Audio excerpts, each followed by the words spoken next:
దేశవ్యాప్తంగా ఇండిగో విమాన సర్వీసులు రద్దవడంతో ప్రయాణికులు తీవ్ర ఇబ్బందులు ఎదుర్కొంటున్నారు.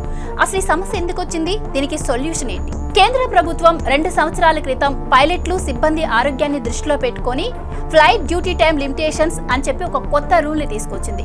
ఆ రూల్ ప్రకారం పైలట్లు విశ్రాంతి తీసుకునే సమయాన్ని 36 గంటల నుంచి 48 గంటల వరకు పెంచింది. సిబ్బంది రాత్రి పనిచేసే టైం ని 6 గంటల నుంచి 5 గంటల వరకు తగ్గించింది. వరుసగా 2 రాత్రులకు మించి సిబ్బందికి డ్యూటీ వేయకూడదు. 14 రోజుల్లో ఇంతకు ముందు 100 గంటలు పనిచేస్తే ఇప్పుడు అది 95 గంటలకు తగ్గించింది. ఒక్క రోజులో డ్యూటీ టైం 12 గంటల నుంచి 10 గంటలకు తగ్గింది.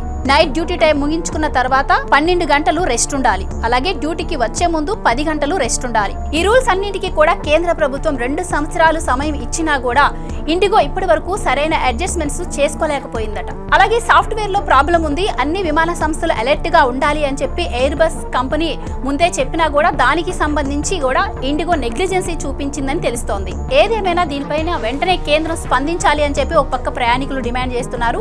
మరోపక్క కేంద్రం కూడా ఇండిగో మేనేజ్మెంట్ తో చర్చలు జరిపింది. ఇండిగో ఇప్పటికైతే మరి 48 గంటల్లో ప్రాబ్లం సాల్వ్ చేస్తాము అని చెప్తోంది. చూడాలి మరి ఈ ప్రాబ్లం ఎప్పుడు సాల్వ్ అవుతుంది, ప్రయాణికుల ఇబ్బందులు ఎప్పుడు తప్పుతాయి అని.